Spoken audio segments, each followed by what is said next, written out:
नमस्कार दर्शक बंधु शुभ संध्या आमे नहीं आसु देश विदेश राज्य 20टी गुरुत्वपूर्ण खबर ता पूर्व आपण गोटे छोटिया अनुरोध प्रथम भिडियोटी को लाइक करी आपण जिलार नाम मते लिखि नियंतु।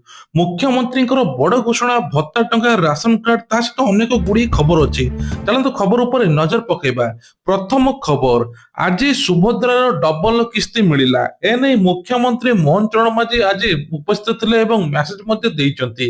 तेबे कहते बैंक मेसेज देखी खुशी रे झुमिले महिला हिताधिकारी नुआ हिताधिकारी को आसिला डबल किस्ती एका संगे 10,000 टंका मिलिला महिला को। मुख्यमंत्री मोहन चरण माझी आज उपस्थित थाई सीधा महिला मानक बैंक खाता देखिचंती ता सहित मध्य मोबाइल मेसेज देखि कहचंती सीधा सड़क टंका पठा जायछि 4,69,681 महिला को मिलिला टंका हिताधिकारी खाता को गला 315 कोटी सहायता। तेबे आउरी मध्य मासे परे मिलिबो पुणी सुभद्रार टंका कोटी हिताधिकारी को एका संगे मिलिबो बोली कहा जाउछि। एमाने जो मान को मिलिला से माने बाद पड़िथिले जहा फल नुआ हिताधिकारी मध्ये किछि शामिल थिले सब मिसाई तांको सहायता राशि प्रदान करा जायछि।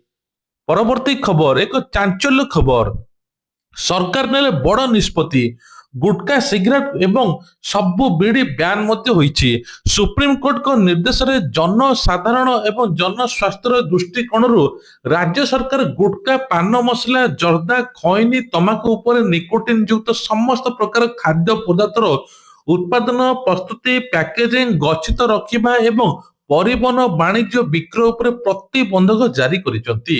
एने की बड़ घोषणा मध्य होईछि जो माने एसबु विक्रय करिवे तांको उपरे कड़ा कार्यानुष्ठान नियाजिबो। तमाकू निकोटिन युक्त पदार्थ गुड़िक मुख गला अंतर्निहित अंगरे कैंसर सहित गुरुतर रोग सृष्टि करुछि विशेषकर शिशु युवपीढ़ी स्वास्थ्य पई अत्यंत हानिकारक से नै सार्वजनिक स्वास्थ्य भितर निषेध लागू मध्य करा जायछि। स्वास्थ्य परिवार कल्याण विभाग पक्षर नोटिफिकेशन नंबर 2065112006 अनुसार निषेधादेश लागू मध्य करा जायछि। एजोड़ संपूर्ण ब्यान मध्य होईछि आ फल रे एबे युवपीढ़ी माने भलो बाट को जाई परिबे बोली मुख्यमंत्री आह्वान देइचंती।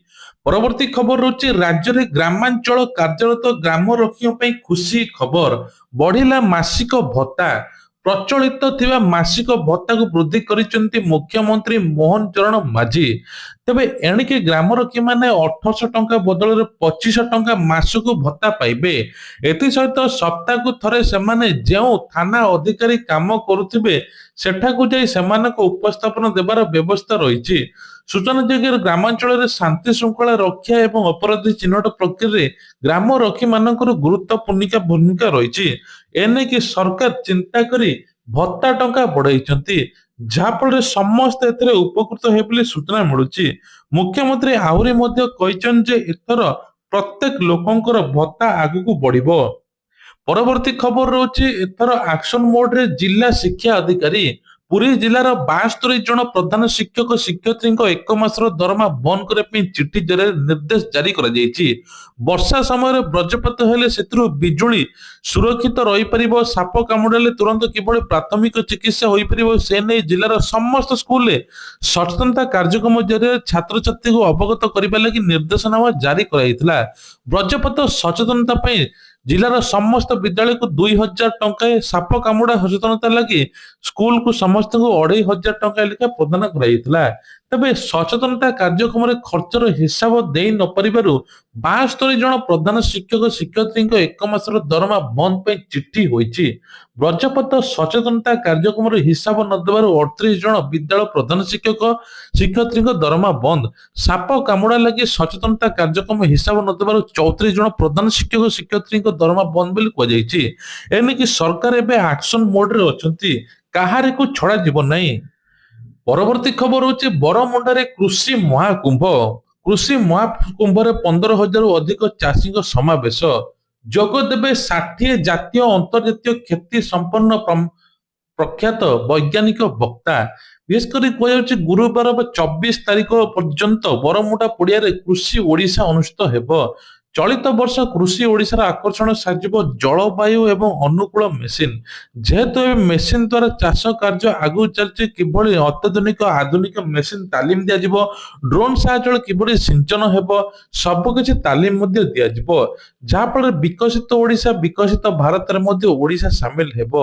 ସେପଟେ ମେଳାରେ ଜଗତସିଂହପୁର ଦିଲ୍ଲୀପ ପଣ୍ଡା କହିଛନ୍ତି, କୃଷି ମହୋତ୍ସବ ଚାଷୀମାନଙ୍କ କୃଷି ଉଦ୍ୟୋଗକୁ ଉତ୍ସାହିତ କରିବା, ପାଣିପାଗ ବଦଳିବା ସହିତ କିଭଳି ଚାଷ କରିହେବ, ବିଜ୍ଞାନ ଏବଂ ଜ୍ଞାନ ଆହରଣ କରିବେ ବୋଲି ଚାଷୀମାନେ ଏଥର କହିଛନ୍ତି। ତା ସହିତ ଚାଷୀମାନଙ୍କୁ 5 ଲକ୍ଷ ଟଙ୍କା ପର୍ଯ୍ୟନ୍ତ କ୍ରେଡିଟ କାର୍ଡ ମିଳୁଛି, ବିଭିନ୍ନ ପ୍ରକାର ସୁବିଧା ଯୋଗାଇ ଦିଆଯାଉଛି, ଯାହାଫଳରେ କୌଣସି ପ୍ରକାର ହଇରାଣ ଆଉ ହେବେ ନାହିଁ। ପରବର୍ତ୍ତୀ ଖବର, ଓଡ଼ିଶା ଆସିବେ ମହାମହିମ। ଓଡ଼ିଶା ଆସୁଛନ୍ତି ମହାମହିମ ରାଷ୍ଟ୍ରପତି ଦ୍ରୌପଦୀ ମୁର୍ମୁ। 5 ଦିନିଆ ଓଡ଼ିଶା ଗସ୍ତରେ ଆସିବେ ରାଷ୍ଟ୍ରପତି ଦ୍ରୌପଦୀ ମୁର୍ମୁ। 2 ତାରିଖରେ ଭୁବନେଶ୍ୱର ପହଞ୍ଚିବେ, ପରେ ଲୋକଭବନରେ ରାତ୍ରି ଯାପନ କରିବେ। 3 ତାରିଖରେ ଫକୀରମୋହନ ବିଶ୍ୱବିଦ୍ୟାଳୟ 12ତମ ସମାବର୍ତ୍ତନ ଉତ୍ସବରେ ଯୋଗ ଦେବେ। 4 ତାରିଖରେ ଯାଜପୁର ଅନୁଷ୍ଠିତ ବିଭିନ୍ନ କାର୍ଯ୍ୟକ୍ରମରେ ସାମିଲ ହେବେ। 5 ଓ 6 ତାରିଖରେ ମୟୂରଭଞ୍ଜ ଜିଲ୍ଲାରେ ଅନୁଷ୍ଠିତ ହେବାକୁ ଥିବା ଏକାଧିକ କାର୍ଯ୍ୟକ୍ରମରେ ଯୋଗ ଦେବେ। ତେବେ ରାଷ୍ଟ୍ରପତିଙ୍କ ଗସ୍ତକୁ ନଜରରେ ରଖି ଭୁବନେଶ୍ୱର କମିଶନରେଟ ପୋଲିସ ପକ୍ଷରୁ କଡ଼ା ସୁରକ୍ଷା ବ୍ୟବସ୍ଥା ମଧ୍ୟ କରାଯାଇଛି। ପରବର୍ତ୍ତୀ ଖବର, ବଢିଲା ପାରଦ କମିଲା ଜାଡ। ଭୁବନେଶ୍ୱର ଦିନର ସର୍ବୋଚ୍ଚ ତାପମାତ୍ରା 32.3 ଡିଗ୍ରୀ ସେଲସିୟସ ରହିଛି। 19ଟି ସ୍ଥାନରେ ଦିନର ତାପମାତ୍ରା 30 ଡିଗ୍ରୀ ଉପରେ ରହିଥିବା ବେଳେ 7ଟି ଜାଗାରେ ତାପମାତ୍ରା 36 ଡିଗ୍ରୀ ରହିଛି। ତେବେ କୁହାଯାଏ ଝାରସୁଗୁଡାର ଦିନର ତାପମାତ୍ରା 31.4 ଡିଗ୍ରୀ ଥିଲା, ପାରାଦୀପରେ ମଧ୍ୟ 31.4 ଥିଲା, ବିଶେଷ କରି ପୁରୀରେ 30.6 ଥିଲା। ତେବେ ଅନ୍ୟପଟେ ରାତି ତାପମାତ୍ରା ମଧ୍ୟ ବଢିଛି। ରାତିରେ ବିଶେଷ କରି କୁହାଯାଉଛି ଯେ ଏବେ ମଙ୍ଗଳବାର ରାତିରେ ଉଦୟଗିରିରେ 5.8 ଡିଗ୍ରୀ, ଶିମିଳିଗୁଡାରେ 7.6 ଡିଗ୍ରୀ ଥିଲା। ପାଣିପାଗ ବିଭାଗର ଆକଳନ ଅନୁଯାୟୀ 4 ଦିନ ପର୍ଯ୍ୟନ୍ତ ରାତି ତାପମାତ୍ରା ବିଶେଷ ପରିବର୍ତ୍ତନ ହୋଇନାହିଁ। 26 ତାରିଖ ସକାଳେ ରାଜ୍ୟର ବିଭିନ୍ନ ସ୍ଥାନରେ ହାଲୁକାରୁ ମଧ୍ୟମ ଧରଣର କୁହୁଡି ହୋଇପାରେ। ପରବର୍ତ୍ତୀ ଖବର, ଐତିହାସିକ ନିଷ୍ପତ୍ତି ନେଲେ ରାଜ୍ୟ ସରକାର। ରାଜ୍ୟର ଶିକ୍ଷା ହାର ବଢାଇବା ଏବଂ ସମସ୍ତଙ୍କ ଶିକ୍ଷା ସୁନିଶ୍ଚିତ କରିବା ଲକ୍ଷ୍ୟରେ ଓଡ଼ିଶା ସରକାର ଏକ ଗୁରୁତ୍ୱପୂର୍ଣ୍ଣ ପଦକ୍ଷେପ ନେଇଛନ୍ତି। ବିଦ୍ୟାଳୟ ଛାଡିଥିବା, ସ୍କୁଲ ଯାଉନଥିବା 14ରୁ 18 ବର୍ଷ ବୟସ୍କ ପିଲାମାନଙ୍କ ପାଇଁ ନାମଲେଖା ପରୀକ୍ଷା ଫି ଛାଡ କରିବା ପାଇଁ ସରକାର ନିଷ୍ପତ୍ତି ନେଇଛନ୍ତି। ରାଜ୍ୟ ମୁକ୍ତ ବିଦ୍ୟାଳୟ ଶିକ୍ଷା ସଂସ୍ଥାର ନାମ ଲେଖାଉଥିବା ଛାତ୍ରଛାତ୍ରୀଙ୍କ ପାଇଁ ଏହି ସୁବିଧା ରହିପାରିବ। ଏଥିପାଇଁ ବିଦ୍ୟାଳୟ ଗଣଶିକ୍ଷା ବିଭାଗ ପକ୍ଷରୁ ବିଧିବଦ୍ଧ ଭାବେ ବିଜ୍ଞପ୍ତି ପ୍ରକାଶ କରାଯାଇଛି। ପ୍ରାଥମିକ ସ୍ତରରେ ଯେଉଁ ପିଲାମାନେ 1 ସପ୍ତାହରୁ ଅଧିକ ସମୟ ଧରି ସ୍କୁଲ ଅନୁପସ୍ଥିତ ରହୁଥିଲେ, ସେମାନଙ୍କୁ କେହି ଚିହ୍ନଟ କରାଯିବ। ପ୍ରଧାନ ଶିକ୍ଷକ, ଶିକ୍ଷୟିତ୍ରୀ, ତା ସହିତ ବିଦ୍ୟାଳୟ ପରିଚାଳନା କମିଟିର ସଦସ୍ୟମାନେ ସମ୍ପୂର୍ଣ୍ଣ ପିଲାଙ୍କ ଘରକୁ ଯାଇ ବହି ସହିତ ଆଲୋଚନା କରିବେ। ତା ସହିତ କେଉଁ ପିଲାମାନେ କେଉଁ କାରଣ ଦୀର୍ଘ ସମୟ ଧରି ସ୍କୁଲ ଆସୁନାହିଁ, ତାହା ମଧ୍ୟ ଶିକ୍ଷକ ଶିକ୍ଷୟିତ୍ରୀ ବୁଝିବେ ବୋଲି ଏପଟେ ସରକାର ସୂଚନା ଦେଇଛନ୍ତି। ପରବର୍ତ୍ତୀ ଖବର, 5 ଥର ଉଲ୍ଲଂଘନ ନିୟମ କଲେ ଲାଇସେନ୍ସ ହେବ ରଦ୍ଦ। ମୋଟର ଯାନ ଆଇନ ଉଲ୍ଲଂଘନକାରୀଙ୍କ ଉପରେ କଡ଼ା କାର୍ଯ୍ୟାନୁଷ୍ଠାନ ନିଆଯିବ। ବର୍ଷକର 5 ଥର ଯଦି ଆପଣଙ୍କର ମୋଟର ସାଇକେଲ ଉଲ୍ଲଂଘନ ହୁଏ ବା ଗାଡି ପଞ୍ଜୀକରଣ ରଦ୍ଦ ହେବ, ତା ସହିତ ଆପଣଙ୍କର ଡ୍ରାଇଭିଂ ଲାଇସେନ୍ସ ମଧ୍ୟ ପୁରା ରଦ୍ଦ ହୋଇଯିବ। ଚଳିତ ବର୍ଷ ଜାନୁଆରୀ 1ରୁ ଲାଗୁ ହୋଇଛି ଏହି ନିୟମ। ତେବେ ଚାଲାଣ କଟିଲେ 45 ଦିନ ପର୍ଯ୍ୟନ୍ତ ମୋହଲତ ମିଳେ। 45 ଦିନ ସରିବାର 30 ଦିନ ମଧ୍ୟରେ ଜୋରିମାନା ଦେବାକୁ ବାଧ୍ୟ ହେବେ ଗାଡି ମାଲିକ। 45 ଦିନ ଭିତରେ ଚାଲାଣ ବିରୋଧରେ ମଧ୍ୟ ଅପିଲ କରିଛନ୍ତି ଗାଡି ମାଲିକ। ସମ୍ପୃକ୍ତ ଅଧିକାରୀ 30 ଦିନ ଭିତରେ ଫଇସଲା ଶୁଣାଇବା ପାଇଁ ବାଧ୍ୟ। ଅଧିକୃତ ଅଧିକାରୀ ମଧ୍ୟ ଫଇସଲା ନ ଶୁଣାଇ ପାରିଲେ ଚାଲାଣ ଆହୁରି ରଦ୍ଦ କରାଯିବ। ଚାଳକ ବା ଗାଡି ଚାଳକ ସପକ୍ଷରେ ଫଇସଲା ହେଲେ 30 ଦିନ ଭିତରେ ଜୋରିମାନା ଦେବାକୁ ବାଧ୍ୟ ବୋଲି କୁହାଯାଇଛି। ନହେଲେ ଆଗାମୀ ଦିନରେ ଆହୁରି ମଧ୍ୟ କଡା ହୋଇପାରେ ନିୟମ ବୋଲି କୁହାଯାଉଛି। ପରବର୍ତ୍ତୀ ଖବର ହେଉଛି, ନିର୍ଦ୍ଧାରିତ ସମୟରେ ଲୋକଙ୍କ ପାଖରେ ପାନୀୟ ଜଳ ନ ପହଞ୍ଚିଲେ ଅଧିକାରୀ ଉପରେ କାର୍ଯ୍ୟାନୁଷ୍ଠାନ ହେବ। ପୂର୍ବରୁ ବିଭିନ୍ନ ଏଜେନ୍ସି ଉପରେ ମଧ୍ୟ ସରକାର ଆକ୍ସନ ନେଉଥିଲେ। ବର୍ତ୍ତମାନ ଅଧିକାରୀଙ୍କ ଉପରେ ସରକାର ବି ଆକ୍ସନ ନେବେ ବୋଲି କହିଛନ୍ତି। ଆମର ଲକ୍ଷ୍ୟ 2027 ସୁଦ୍ଧା ସମସ୍ତଙ୍କ ପାଖରେ ପାନୀୟ ଜଳ ପହଞ୍ଚାଇବା। ସେଥିମଧ୍ୟରେ ଯେ ବାଧକ ସାଜିବ, କାର୍ଯ୍ୟରେ ଅବହେଳା କରିବ, ତା ଉପରେ ତୁରନ୍ତ ଆକ୍ସନ ନିଆଯିବ ବୋଲି ପଞ୍ଚାୟତରାଜ ମନ୍ତ୍ରୀ ନବୀନ ନାରାୟଣ ନାୟକ ସୂଚନା ଦେଇଛନ୍ତି। ପରବର୍ତ୍ତୀ ଖବର, ରାସ୍ତାରୁ ହଟିବ ଡିଜେଲ ଚାଳିତ ଆମ ବସ୍, ଚାଲିବ ଇଭି ଗାଡି। ଡିଜେଲ ଚାଳିତ ଆମ ବସକୁ ହଟାଇବା ପାଇଁ ରାଜ୍ୟ ସରକାର ବଡ ନିଷ୍ପତ୍ତି ନେଇଛନ୍ତି। ଏଣିକି ରାସ୍ତାରେ କେବଳ ଇଭି ବସ୍ ଚାଲିବ। ବର୍ତ୍ତମାନ ଯେତେ ସବୁ ଡିଜେଲ ଚାଳିତ ବସ୍ ରହିଛି, ସବୁ ଧୀରେ ଧୀରେ ସ୍କ୍ରାପ କରାଯିବ ବୋଲି କୁହାଯାଇଛି। ସେପରି ମନ୍ତ୍ରୀ ଆହୁରି କହିଛନ୍ତି, ଏଣିକି ମହିଳାମାନେ ଆମ ବସ୍ ଚଲାଇବେ। ସେଥିପାଇଁ ପ୍ରଥମ ପର୍ଯ୍ୟାୟରେ 20 ଜଣ ମହିଳାଙ୍କୁ ଟ୍ରେନିଂ ଦିଆଯିବ। ସେମାନେ ହେଭି ଭେହିକିଲ ଚଳାଇବା ପାଇଁ ଲାଇସେନ୍ସ ପ୍ରାପ୍ତ ହେବେ। ତାଲିମ ପରେ ମଧ୍ୟ ମହିଳାମାନେ ସ୍ୱତନ୍ତ୍ର ବସ୍ ଚଳାଇ ପାରିବେ, ଯାହାଦ୍ୱାରା ମହିଳା ଯାତ୍ରୀମାନେ ଅଧିକ ସୁରକ୍ଷିତ ମନେ କରିବେ ବୋଲି କୁହାଯାଉଛି। ପରବର୍ତ୍ତୀ ଖବର, ବିଶେଷ କରି କୁହାଯାଉଛି 150 ଲୋକ ଥିବା ଗାଁକୁ ଯିବ ରାସ୍ତା। 2027 ସୁଦ୍ଧା 75,000 ଉର୍ଦ୍ଧ୍ୱ ଗ୍ରାମରେ ରାସ୍ତା ନିର୍ମାଣ କରିବା ପାଇଁ ସରକାରଙ୍କ ଲକ୍ଷ୍ୟ ରହିଛି। ଆସନ୍ତା 3 ମାସ ଭିତରେ 100% ବଜେଟ ଖର୍ଚ୍ଚ କରିବା ପାଇଁ ଅଧିକାରୀଙ୍କୁ ନିର୍ଦ୍ଦେଶ। ବଜେଟ ଖର୍ଚ୍ଚ ନେଇ ଗ୍ରାମ୍ୟ ଉନ୍ନୟନ ବିଭାଗର ସମୀକ୍ଷା ପରେ ବିଭାଗୀୟ ମନ୍ତ୍ରୀ ରବି ନାରାୟଣ ନାୟକ ନିର୍ଦ୍ଦେଶ ଦେଇଥିଲେ ଏବଂ 30,000ରୁ ଅଧିକ ମଧ୍ୟ ଦେଇଥାନ୍ତେ। ବିଶେଷ କରି କୁହାଯାଉଛି ଯେ ଏଥର 30,000ରୁ ଅଧିକ ରାସ୍ତା ନିର୍ମାଣ ହୋଇଥିବା ବେଳେ ସମୟ ସୀମା ଭିତରେ ଟାର୍ଗେଟ ସରାଇବା ପାଇଁ ନିଷ୍ପତ୍ତି ନେଇଛନ୍ତି। ଆଗକୁ ପ୍ଲାନ୍ ଥିଲା ଆଗକୁ ଅଧିକ ହେଉ ବୋଲି। ସରକାର ପଞ୍ଚାୟତ ରାଜ ମନ୍ତ୍ରୀ ରବି ନାରାୟଣ ନାୟକ କହିଛନ୍ତି ବିଜେପି ସରକାର ଆସିବା ପରେ 50ଟି ବ୍ରିଜ ନୂତନ ଜମି ଅଧିକରଣ ହୋଇଛି। ଏବେ ସୁଦ୍ଧା 53% ବଜେଟ ଖର୍ଚ୍ଚ ସରିଥିବା ବେଳେ 3 ମାସ ଭିତରେ 100% ଖର୍ଚ୍ଚ କରିବା ପାଇଁ ଅଧିକାରୀଙ୍କୁ ନିର୍ଦ୍ଦେଶ ଦିଆଯାଇଛି। ପରବର୍ତ୍ତୀ ଖବର, ତେବେ କୁହାଯାଉଛି ଉଡାବାଲିରେ ଉଡିଲା ତିରଙ୍ଗା। ଭଦ୍ରକ ଜିଲ୍ଲା ଧାମରା ବନ୍ଦର ନିକଟସ୍ଥ ଉଡାବାଲି ଦ୍ୱୀପରେ 77ତମ ସାଧାରଣତନ୍ତ୍ର ଦିବସ ପୂର୍ବରୁ ଉଡିଛି ତିରଙ୍ଗା। ଉପକୂଳ ସୁରକ୍ଷା ଶହୀଦଙ୍କ ଶ୍ରଦ୍ଧାଞ୍ଜଳି ଉଦ୍ଦେଶ୍ୟରେ ଏହି ତିରଙ୍ଗା ଉତ୍ତୋଳନ କରାଯାଇଛି, ଯାହାର ପ୍ରକୃତ ନାମ ହେଲା କନିକା ବାଲି ଦ୍ୱୀପ। କନିକା ରାଜାଙ୍କ ରାଜୁତି ସମୟରେ ଏକ ସୁନ୍ଦର ଗାଥା ବହନ କରେ ଏହି ଦ୍ୱୀପ। ସମୟକ୍ରମେ ମାଛ ଧରିବା, ମାରିବା, ବାଲି ଉଡିବା ଯୋଗୁଁ ନାମକରଣ ହୋଇଛି ଉଡାବାଲି। ଏହି ଦ୍ୱୀପ ଏସିଆର ସର୍ବବୃହତ ବନ୍ଦର ଅର୍ଥାତ୍ ଭଦ୍ରକ ଜିଲ୍ଲାର ଧାମରା ବନ୍ଦର କରିଥିଲା।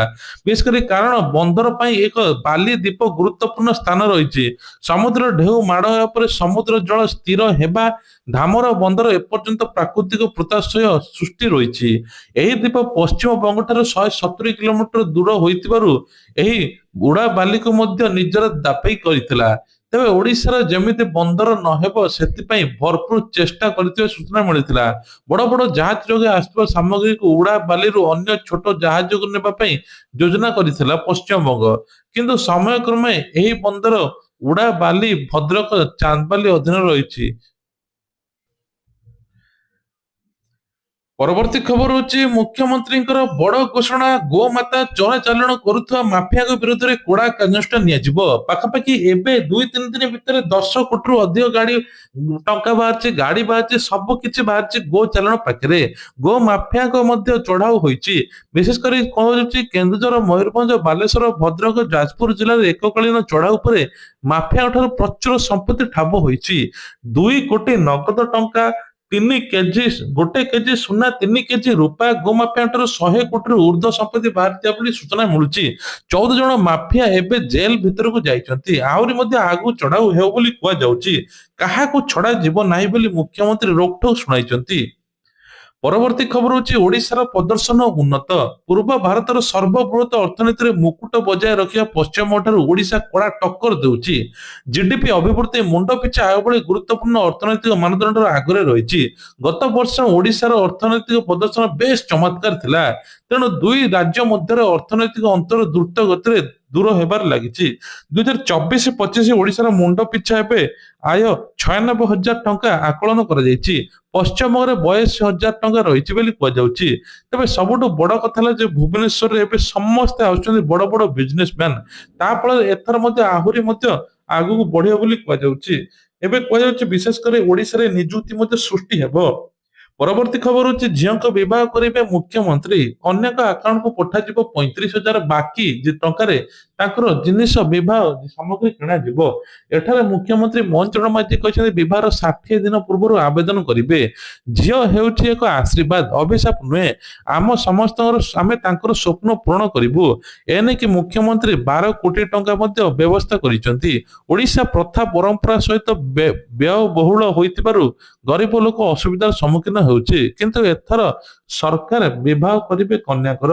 କିପରି ଆବେଦନ କରିବେ? ବାପା ମାଙ୍କର ଆଧାର କାର୍ଡ, ଜନ୍ମଗତ ପ୍ରମାଣପତ୍ର, ପରିବାର ଆୟ ପ୍ରମାଣପତ୍ର, ପରିଚୟ ପତ୍ର, ବ୍ୟାଙ୍କ ପାସବୁକ୍ ଏବଂ ପାସପୋର୍ଟ ସାଇଜ ଫଟୋ ଧରି ଆବେଦନ କରିପାରିବେ।